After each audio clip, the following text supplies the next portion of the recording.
Esclerosis sistémica progresiva es una enfermedad de poco frecuente. En nuestro medio más o menos debe ser uno en 300.000 habitantes. Creí que nunca iba a haber esta patología, al menos en rehabilitación, que yo estaba en el seguro. Pero en este último año, el año pasado, me tocó ver una paciente que tenía un síndrome de sobreposición, de esclerosis sistémica con polimiositis. Y era procedente de Abancay, quiere decir que logré ver a la paciente y le dejé su tratamiento, pues que justo el día de ayer me llegó una, una lectura, un médico de rehabilitación de Lima que había hecho un estudio sobre la esclerosis sistémica progresiva y la rehabilitación. Y en sus conclusiones dicen que la parte de la medicación que vamos a ver en la actualidad es beneficiosa para esta enfermedad. Esta es una enfermedad inflamatoria sistémica, crónica del tejido conectivo, pero la característica es que tiene un engrosamiento de la piel. Entonces, ustedes imaginen principalmente en la cara, las manos, el tronco, y se produce fibrosis, pues, en la piel. Y al producirse fibrosis, pues, en la piel, por supuesto, también se va a alterar el tejido celular subcutáneo y va a producir anormalidades estructurales. Pero como esta esclerodermia es sistémica, también puede afectar a otros tipos de vasos, pues, ¿no? Entonces puede afectar tanto a la piel como a los órganos internos. Esclerosis sistémica, esta es la clasificación. En segundo lugar tenemos la esclerosis sistémica limitada, o también denominada CREST. CREST significa calcinosis, Raynaud, compromiso esofágico, esclerodactilia y telangiectasias. Eso significa CREST. Quiere decir que este tipo de CREST, que es limitada, tiene estas características, ¿no? Que la vamos a ver. Y la forma difusa, que progresa más rápidamente y compromete órganos vitales. Uno de los órganos que más se compromete es el pulmón. Y vamos a ver con qué características, ¿no? Y también tenemos la esclerodermia localizada, que tenemos la morfea, la esclerodermia lineal y la esclerodermia en golpe de sable, o también denominada en francés coupe de sabre, y también veremos imágenes de ello, ¿no? En cuanto a la etiología, en realidad, como las otras enfermedades reumáticas, no se conoce exactamente, y está un poco todavía más, un poquito más oscura. Se considera multifactorial. Tenemos factores genéticos, inmunológicos y ambientales que desencadenan la enfermedad en personas predispuestas. ¿Cómo están predispuestas? Por supuesto, por factores genéticos, predisposición genética. Sabemos que hay familias que tienen enfermedades reumáticas y estas pueden influir en su descendencia, pero exactamente no se sabe con qué tipo de genes puede transmitir a sus herederos, ¿no? Ciertos genes del sistema HLA, acá se incluyen el HLA-DRB1, y el HLA-DQA1. Como les decía, es más común en personas que tengan familiares que tengan otras enfermedades autoinmunes, no necesariamente la esclerodermia. Es escasa porque la mayor parte de estas enfermedades las han traído las personas europeas, ¿no? Factores inmunológicos: el sistema inmunológico ataca por error al propio cuerpo. Esto provoca inflamación y producción excesiva de colágeno que lleva a la fibrosis.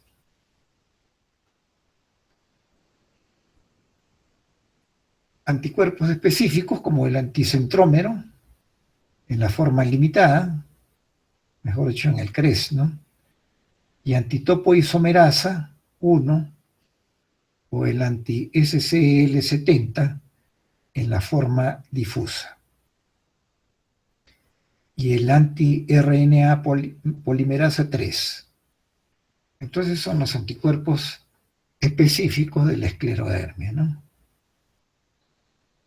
En cuanto a los factores ambientales, exposición a solventes orgánicos como el sílice, el cloruro de vinilo, se presentó en Europa en obreros.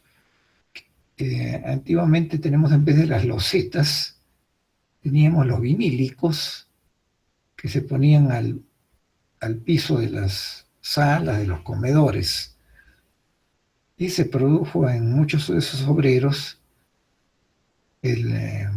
esta enfermedad, ¿no? Lo mismo que el sílice, minas que tenían sílice también provocaban esta enfermedad en los pacientes.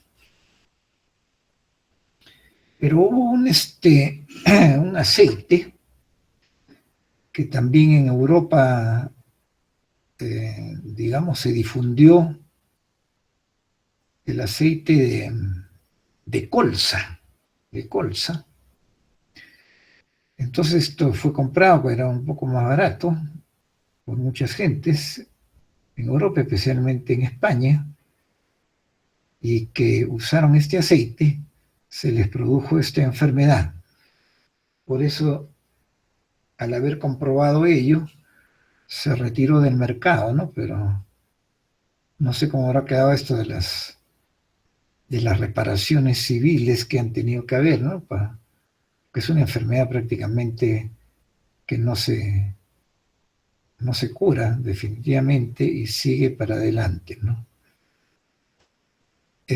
También se achaca a algunas infecciones virales como el citomegalovirus o al parvovirus B19.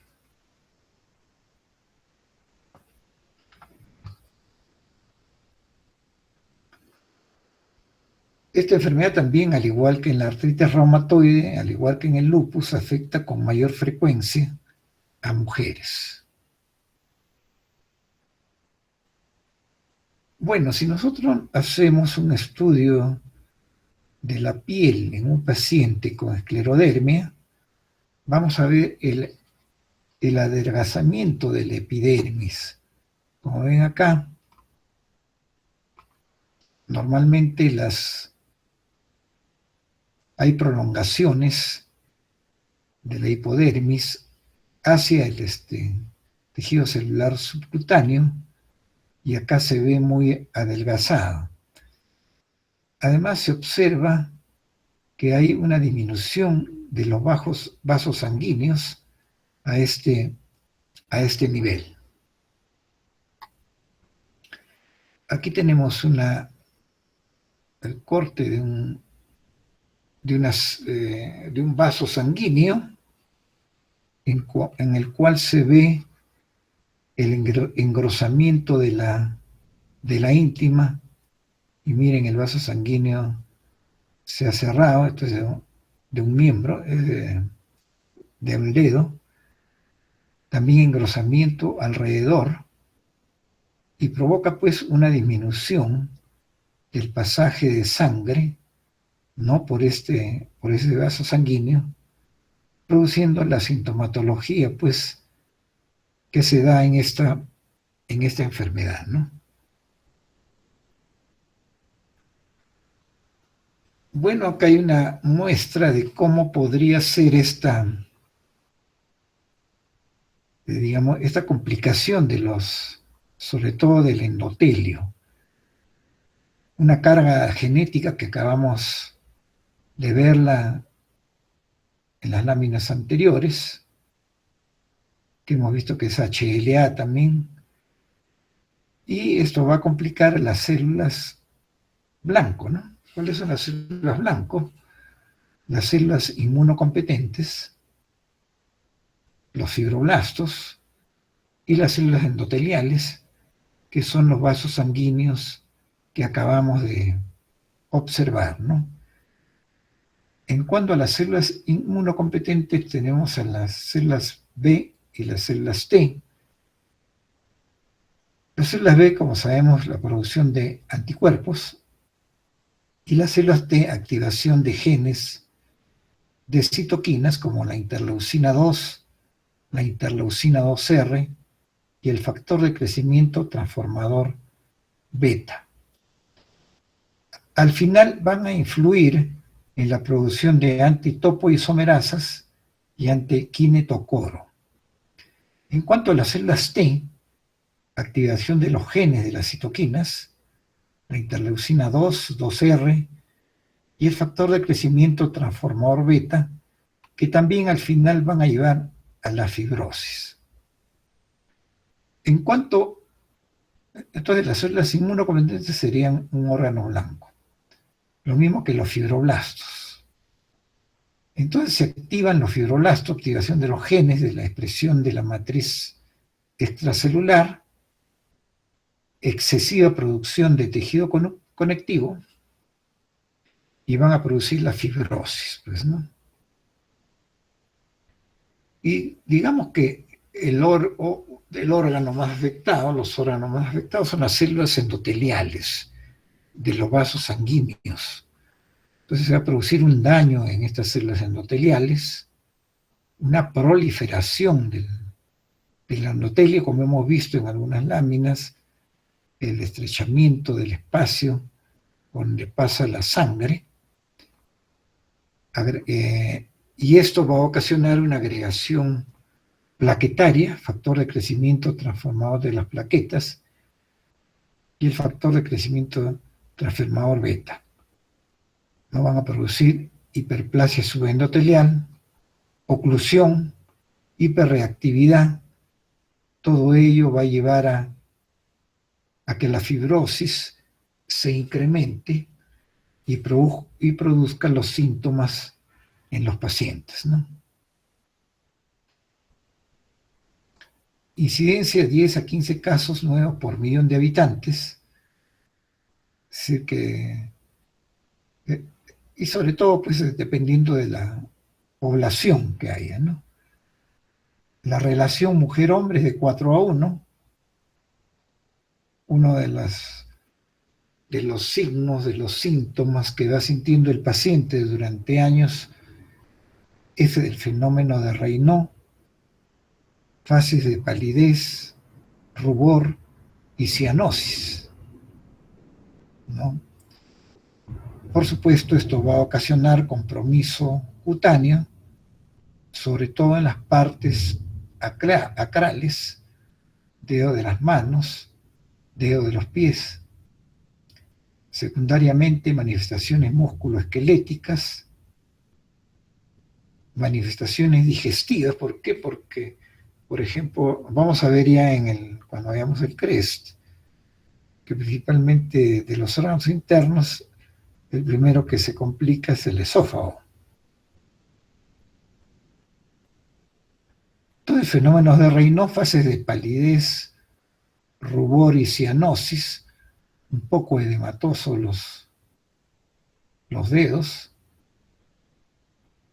y al final va a llegar, fíjense, ya hay engrosamiento de la piel, la piel está lustrosa, brillante, el paciente no puede lograr hacer un buen puño, no tenemos acá el signo del rezo positivo, porque debido a la hinchazón, al edema, no puede hacer,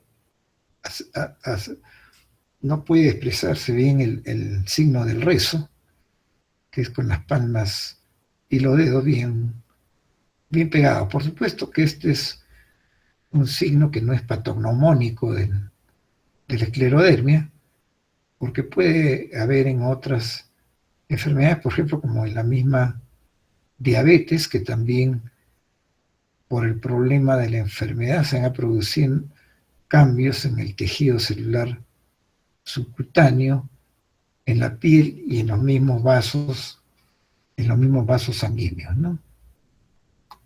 Bueno, acá hay una esclerodactilia ya más conformada. Fíjense, se van a formar lesiones acá tenemos lesiones en la metacarpo falángica, deformidades en las uñas, porque las partes sacrales se van a complicar mayormente, porque los vasos sanguíneos se van a cerrar. Fíjense que no hay una buena conformación de la palma de la mano, esta se va aplanando poco a poco, entonces perdiéndose la región, fíjense acá, la región hipotenar, la región tenar se transforman, y las uñas de los dedos no están deformadas, como arqueadas hacia abajo, como en garras, ¿no? Las telangiectasias que puede haber en la palma de las manos, y también debido a que los vasos sanguíneos están prácticamente cerrándose en las partes distales por los sucesivos fenómenos de Raynaud que están ocurriendo, entonces se hacen lesiones en estas partes acrales de los dedos, ¿no? Siéndose estas bilateralmente, a veces pequeñas heridas como esta de acá, y que cuando curan va a quedar cicatrices. Entonces acá vemos una mujer, ¿no? Se le pidió que le abran la boca, entonces la apertura bucal está disminuida, a esto se le denomina microstomía, y como ven no hay las arrugas frontales, casi no tiene arrugas, porque la piel se ha pegado a los planos profundos. Bueno, esto es a veces lo que ocurre cuando se utiliza la toxina botulínica. Entonces los pacientes tienen una facies seria, porque prácticamente la toxina botulínica produce como una parálisis cerebral, pues, no, una parálisis facial. Pero en este caso es porque la piel se ha pegado a los planos profundos. Entonces estos pacientes a veces tienen dificultad para asearse la boca, y entonces van a ocurrir muchas infecciones dentales, porque el paciente no puede asearse bien, ¿no?, la cavidad oral. Acá ya tenemos una señora mayor, también con esclerodermia, pero ella más bien, fíjense cómo alrededor de la boca se han hecho como unas arrugas, pero radiales alrededor de la boca, que no es frecuente en personas de esa edad, sino otro tipo de arrugas. pero también, como pueden observar, la frente está sin arrugas. Entonces son características que uno puede ver a la ectoscopía en un paciente o en una paciente, ¿no? Bueno, en estadios más avanzados se puede observar, por ejemplo, por supuesto son láminas del siglo pasado, ¿no? Se puede observar una resorción de las falanges distales. ¿Por qué? Por el cierre de los vasos sanguíneos a nivel distal, resorciones. Por supuesto, en la actualidad, ya con los tratamientos nuevos que hay y que van progresando cada año, estas tecnologías ya no se observan casi, ¿no? Y también puede ocurrir calcinosis, ¿no? Calcinosis, acá tenemos en las metacarpofalángicas, en la parte distal del dedo pulgar en este caso. Como les decía, estos son láminas del siglo pasado, pero son casos que, si no son tratados, pueden llegar a estos estadios, ¿no? Tal vez dentro de lo más grave puede ser el compromiso pulmonar, ¿no? Que puede llegar a la fibrosis pulmonar o al denominado EPIT, ¿no? Enfermedad pulmonar intersticial difusa. Entonces, esto tiene que ser prudentemente evaluado, no por el neumólogo también, y nos mandan también a rehabilitación para hacer su rehabilitación pulmonar. Claro que en nuestro medio hay fibrosis pulmonar más por otras causas. No sé, se me ocurre acá en las ciudades por el smog, por la presencia de demasiado polvo que absorben durante la vida los pacientes, ¿no? Y también en lugares como Cusco, en las alturas, bueno, cocinan con leña, o también a veces cuando no hay leña, porque en las grandes alturas a veces hay tanto frío, con el denominado Boston, ¿no? Que son el excremento de los animales que se secan, ¿no? Como hemos visto también, entonces puede provocar el EPIC, ¿no? Enfermedad pulmonar intersticial difusa, fibrosis pulmonar. El compromiso renal. Hubo un tiempo en que una de las clasificaciones era la esclerodermia sin esclerodermia. ¿Y por qué? Porque solamente estaba comprometido el riñón. Entonces usted imagínese el glomérulo renal, ¿no? Fibrosado, como denominado en asas de alambre, prácticamente llegan a una insuficiencia renal y lo único que daría es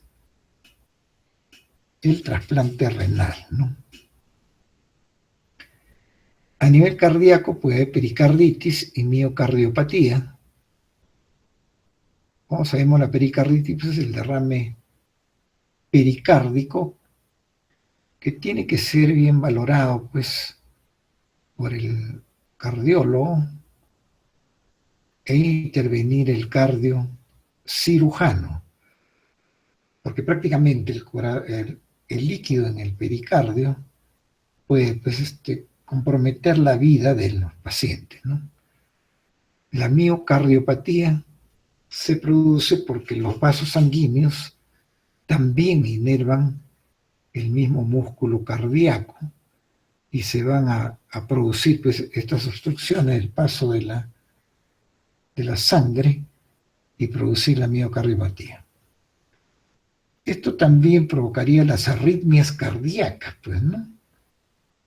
Porque sabemos que los nódulos sinusales, el nódulo auriculoventricular, que llevan el movimiento al corazón también, estos son irrigados. Y si no son adecuadamente irrigados, se va a producir las arritmias, pues, ¿no?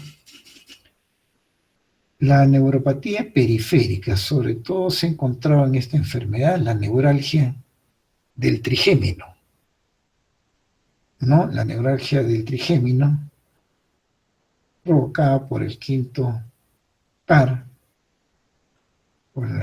tenemos un ganglio ahí, el ganglio de Arnold, que puede, el nódulo del trigémino, que lo divide en T1, T2 y T3, y el tratamiento ya es muy, muy difícil ahí, al tener una neuralgia del trigémino, pues habría que, no es de Arnold, sino el de Gasser, perdón, el ganglio de Gasser. No, bueno, al menos últimamente no he leído cómo están tratándose la neuralgia del trigémino, aparte de los medicamentos, pero recuerdo mucho un profesor que era de nosotros, de neurocirugía, el doctor González Portillo, que era cusqueño. Sí, ya falleció el doctor González Portillo, pero sus hijos han quedado herederos de la cirugía que hacía él, ¿no? Pues él llegaba al trigémino por encima de la dentadura. Y bueno, ya tenía dibujado como un mapa en cada cerebro del paciente que iba a operar y le introducía la aguja para quemar el ganglio de Gasser y así parar el dolor del trigémino. Realmente en la actualidad no sé cuál sea el tratamiento, pero ese era el tratamiento que nos enseñó el doctor González Portillo. Y también la presencia del SCL70 en un 30% de los pacientes. Acá vemos un vaso pulmonar que ha sido deteriorado por la fibrosis pulmonar que les he dicho, ¿no? Entonces, esta fibrosis pulmonar prácticamente va cerrando, ¿no? los alvéolos y el mismo vaso se va cerrando y el paciente pues no va a poder respirar. No sé si en estos casos también, porque en los casos de fibrosis pulmonar se hace el trasplante de pulmón, ¿no? Por supuesto, los tejidos del aparato digestivo también se van a ver complicados. En este caso tenemos el esófago. Entonces estos pacientes pueden tener, al igual que en otra enfermedad que vamos a ver en los siguientes días, como la polimialgia, con la miopatía producida en estas enfermedades, por la miositis, en este caso es por la esclerodermia. Entonces acá se ve un esófago en la cual no pasa el contraste, pues bien, ¿no? Se ve muy adelgazado. Entonces puede haber un estrechamiento tal que haya un reflujo gastroesofágico, produciéndose el esófago de Barrett. no produciendo muchas complicaciones digestivas, en este caso esofágicas, a los pacientes, ¿no? Bueno, ya habíamos visto que el riñón puede ser afectado, no produciéndose en los vasos sanguíneos del glomérulo una obstrucción para el paso de la sangre y el riñón no va a cumplir su función, pues, ¿no? Y estas son las formas especiales de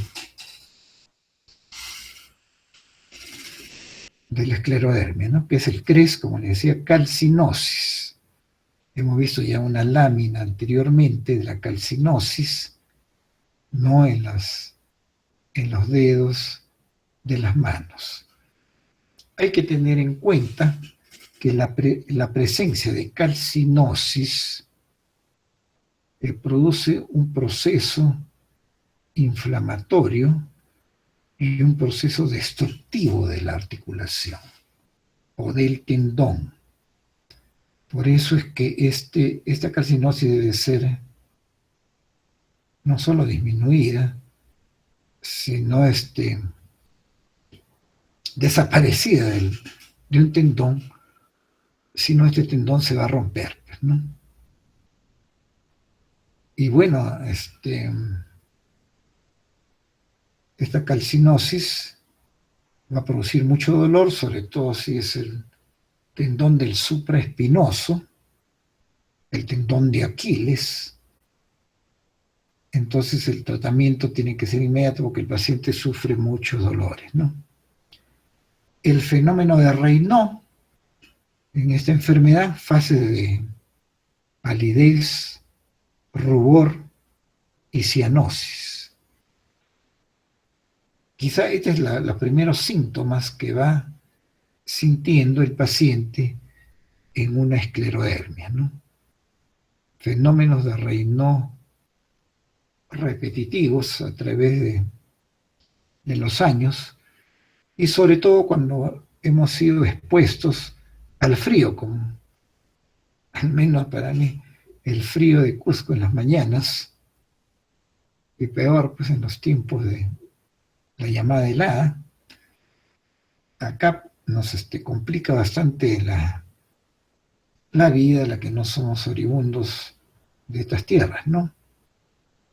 Sí, me acuerdo que cuando llegamos, mi esposa y yo conseguimos un departamentito acá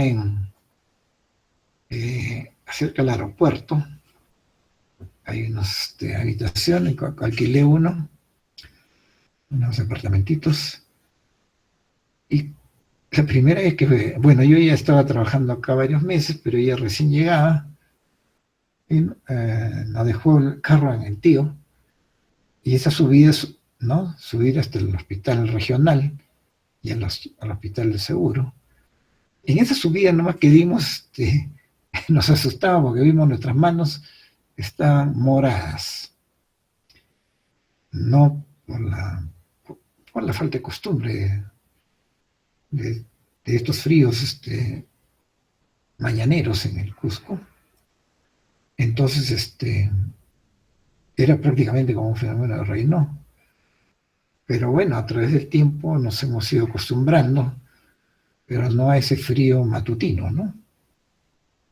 Entonces, estos fenómenos de Raynaud continuos, diarios, van a producir lo que se llama la esclerodactilia, que es las manos que hemos visto que prácticamente provocan el signo del rezo positivo, contractura en los dedos de las manos, ¿no? Y ocasionan presencia pues, de pequeñas lesiones en los dedos de las manos y deformidad de las uñas, ¿no? Y este fenómeno de CRES también, a eso significa el CRES, disfunción esofágica. El reflujo esofágico que les acabo de mencionar es frecuente en estos pacientes y bueno, necesitamos la ayuda del gastroenterólogo, ¿no? Y la presencia de las telangiectasias, ¿no? junto con las lesiones y heridas que se van a presentar en los dedos de las manos, ¿no?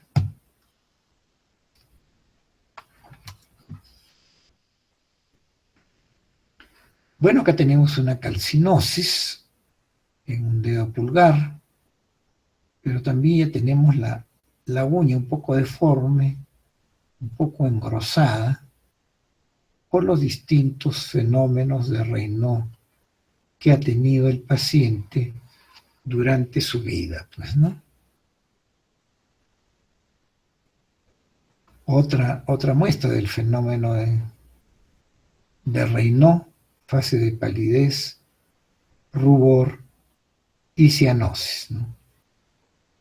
Y al final, estos sucesivos fenómenos de Raynaud, o constantes, diarios, a través del tiempo, van a producir pues la esclerodactilia, que son esta deformidad de las manos, y digamos con el tratamiento médico actual y con el tratamiento de rehabilitación que acabo de leer el día de ayer, una apuesta de un colega de Lima en una revista internacional, ha visto el beneficio que tienen los pacientes para que no ocurran estas deformidades, pues, ¿no? El problema es que no tenemos el personal completo. Bueno, yo a pesar de estar 38 años en el hospital, no conseguí tener un terapista ocupacional y hasta ahora no hay. Lo ideal sería que haya, porque ellos se encargan pues de la funcionalidad, ¿no? En este caso de la mano, de los pies, de la marcha, de cómo sentarse, cómo ir al baño, cómo bañarse. A un paciente le enseña todo eso, el terapista ocupacional, y por eso la mayor parte de terapistas ocupacionales que se forman en el Perú inmediatamente se van al extranjero, es decir, tienen trabajo por doquier. En el CRES, como también hay el compromiso esofágico, que ya hemos hablado, con reflujo esofágico, con el esófago de Barrett. Las telangiectasias. Y después tenemos digamos, las esclerodermias localizadas. Por ejemplo, acá tenemos una morfea que es plenamente localizada, no es diseminada. Y en este caso, si no me equivoco, parece la región poplitea, ¿no? La región poplitea donde está localizada esta morfea. O la esclerodermia lineal. Como ven, comparando estas dos piernas, la esclerodermia lineal se ha afectado en el miembro inferior izquierdo en el paciente, adelgazándolo y acortándolo. Como pueden ver, por la parte posterior se ve más corta la pierna izquierda que la derecha. Realmente yo nunca he visto esto.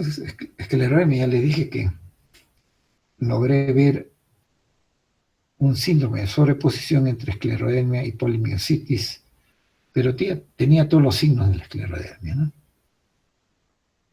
Y la esclerodermia, denominada ENCOP de Sabré.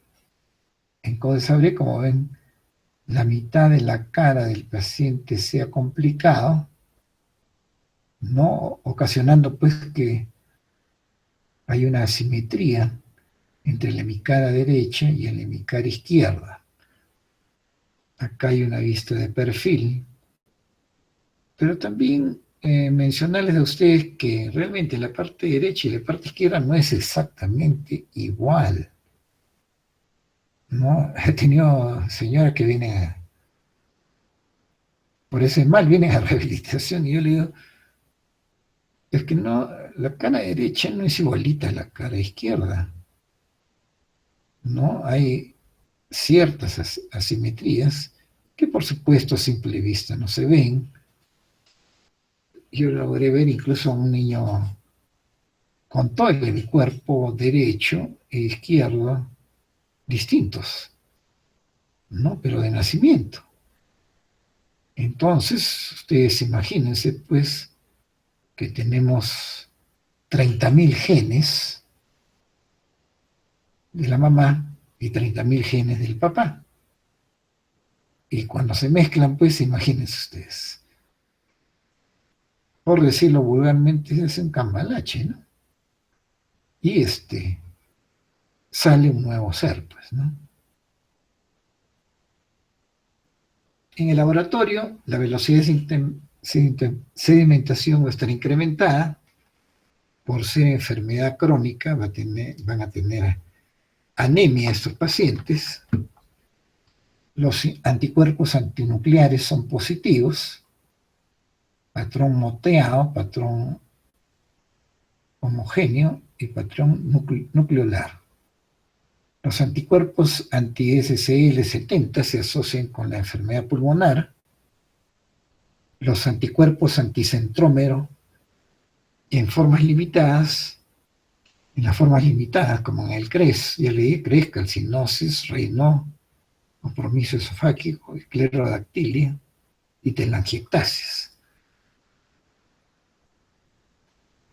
Y un examen más, ¿no? Que me acuerdo que un chico, bueno, ya debe ser médico, de la universidad, hizo su tesis con un capilaroscopio para evaluar las enfermedades reumáticas. Y como le digo, por ejemplo, la polimiositis, que vamos a ver en la siguiente clase, y la esclerodermia son escasísimas pues, en nuestro medio, y no encontró ninguna de esas dos enfermedades, pero sí encontró lupus, artritis reumatoide, que tenían algunas alteraciones con el capilaroscopio. Y le costó barato el capilaroscopio. Me dijo, y esto habrá pues unos 6, 7 años, pues, ¿no? El capilaroscopio le costó 1.200 y la dermatóloga de aquel tiempo que enseñaba en la facultad le enseñó a usarlo y le ayudó a hacer la tesis, ¿no? Con el capilaroscopio. Entonces, ¿qué va a haber en esclerodermia capilares muy dilatados? Ahora vamos a ver cómo son los vasos. Megacapilares, áreas avasculares de 2 o más dedos, y fíjense, tiene una especificidad del 95%, que es buena especificidad, porque uno está viendo directamente los vasos sanguíneos, ¿no? Dilatación del asa capilar o engrasamiento de las 3 porciones de los capilares. Ahora vamos a ver cómo son los vasos. Entonces, este es lo normal, no de la capilaroscopía. Como ven, son como los ganchitos que utilizaban antes las damas, esos negritos, pero delgaditos. Pero conforme se va presentando la enfermedad, en este caso de la esclerodermia, estos vasos se van aumentando de volumen, y fíjense el tercero, con un aumento ya sustantivo, pues, ¿no? Entonces la capilaroscopía es prácticamente ver directamente al vaso sanguíneo del paciente, ¿no? Es decir, que está vivo el paciente, están viendo cómo pasa la sangre, y es un examen fidedigno, pues, ¿no? Bueno, en el presente siglo también han cambiado pues, los criterios de clasificación, se han hecho unos más ampulosos, digamos, porque antes El diagnóstico era esclerodermia proximal por encima de la metacarpofalángica para arriba y del tórax también. Y por supuesto, si tenía problemas pulmonares, ¿no? Pero bueno, estos son los nuevos criterios elaborados por las asociaciones reumatológicas americana y europea, ¿no? ¿Cuál es el que completaría? Porque con 9 ya se califica como esclerodermia. Engrosamiento de la piel de los dedos de ambas manos, que se extiende proximalmente a las articulaciones metacarpofalángicas. Con esto haríamos el diagnóstico de la esclerodermia prácticamente. Pero bueno, no siempre vamos a ver un paciente así. Entonces existen otros criterios. Solo engrosamiento de la piel de los dedos, que vale un 2. Dedos inflamados, también vale 2. Esclerodactilia de los dedos, que es como hemos visto esos dedos que prácticamente están bastante contracturados y la piel se ha pegado a los planos profundos que ya hemos visto en las láminas. Este vale 4. Lesiones en la punta de los dedos, acá no le he puesto, este vale 2. Ulceraciones en la punta de los dedos, también vale 2. Cicatrices punteadas en la punta de los dedos, vale 3.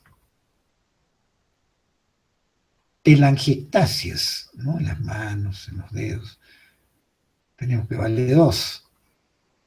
Capilares anormales en el lecho unguial, ese que también toma acá la capilaroscopía, que vale 2. Hipertensión pulmonar, arterial o enfermedad pulmonar intersticial, cualquiera de ellas vale 2. Entonces el problema pulmonar también tiene su valor. Fenómeno de Raynaud, fase de palidez, rubor y cianosis, que valen también 2. Autoanticuerpos relacionados con la esclerodermia, el anticentrómero, el SCL70 o el anti-ARN polimerasa 3. Cualquiera de ellos vale 3. Y si está afectado el pulmón con una fibrosis pulmonar, vale 2. Entonces el diagnóstico de esclerodermia se da con 3. Y como pueden ustedes sospechar, o por lo que acabamos de ver, esta enfermedad pues afectaría toda nuestra economía. Entonces los tratamientos van a ser múltiples. Por ejemplo, tratamiento del fenómeno de Raynaud. Como le digo, es el primer síntoma o signo que va apareciendo a través del tiempo de esta enfermedad, ¿no? Evitar el tabaquismo. Bueno, he visto que acá en el Cusco casi no fuman. Buena onda. Hay otros países que sí fuman. Lo que sí, el frío, ¿no? Abrigarse del frío, de las manos, de los pies. Antagonistas del calcio, el litiazem amlodipino. Si tiene el paciente úlceras digitales, la aspirina, el dipiridamol, la pentoxifilina, el sildenafilo, el bosentan y el hiloprost. Bueno, todos son que permiten que pasa mejor la sangre, vasodilatadores periféricos. Entonces, ¿por qué? Porque si no las manos, si no se usan estas cosas, va a ocurrir la esclerodactilia, pues, ¿no? Bueno, por supuesto, las artromialgias con antiinflamatorios no esteroideos, corticoides a dosis baja. Cuando digo dosis baja es 7,5 miligramos por día, unos 15, 20 días, pues, ¿no? Para los problemas renales, inhibidores de la ECA como el captopril, por ejemplo, ¿no? Para la enfermedad, que eso ya viene a ser grave, pulmonar intersticial, hay que usar de todas maneras, a pesar de ser un medicamento tan antiguo, la ciclofosfamida, el rituximab, sobre todo este medicamento bastante costoso, y bueno, cada paciente va a reaccionar distinto a estos medicamentos, ¿no? El micofenolato de mofetil también. Pero estos medicamentos son costosos y necesitan un control cercano por el médico que va a prescribir esto, pues, ¿no? La hipertensión arterial pulmonar, que es severa, puede ser muy grave. Medicamentos, pues, epoprostenol, treprostinil y bosentan. Son medicamentos que han surgido en estos últimos 20 años. Gastrointestinales, inhibidor de la bomba de protones, omeprazol y pantoprazol. Y esto es lo último que conseguí, el nintedanib, que es un antifibrótico. Esto sería un medicamento ideal, ¿no? Para esta enfermedad, ¿no? Entonces, felizmente, es una enfermedad muy rara. Y por supuesto, el tratamiento de rehabilitación, que le decía. Este estudio que realizó un colega de rehabilitación es un estudio bibliográfico de varias partes del mundo. ¿Y qué nos dice? Pues, ¿no? Que el tratamiento de rehabilitación, como por ejemplo la hidroterapia, ¿no? Dependiendo del sector que esté complicado, las manos, los pies, las piernas en el paciente, es beneficioso. Después, los estiramientos que tiene que hacer el terapista de las articulaciones contracturadas, de las manos contracturadas, ¿no? De las rodillas contracturadas o de los tobillos, va a ser beneficioso para el paciente, como los ejercicios activos de los miembros para que no se vaya contracturando, ¿no? El paciente, lo mismo que los ejercicios de la articulación temporomaxilar, porque hemos visto cómo puede haber hasta microstomía en estos pacientes. Junto con el tratamiento de rehabilitación, se recuperan mejor estos pacientes, ¿no? Y acá tenemos unas imágenes como las manos pueden estar contracturadas. Aquí vemos una calcinosis en el paciente, una calcinosis. Y la fase es seria, pues, ¿no? ¿No? La frente, alrededor de la boca, una paciente con esclerodermia, ¿no? Bueno, con esto hemos concluido, ¿no? Esta enfermedad escasa, pero probablemente en toda la vida que tengan de médicos, o como ven, afecta a muchos órganos, de acuerdo a la especialidad que tengan, van a encontrar este tipo de pacientes. Bueno, buenas tardes, jóvenes.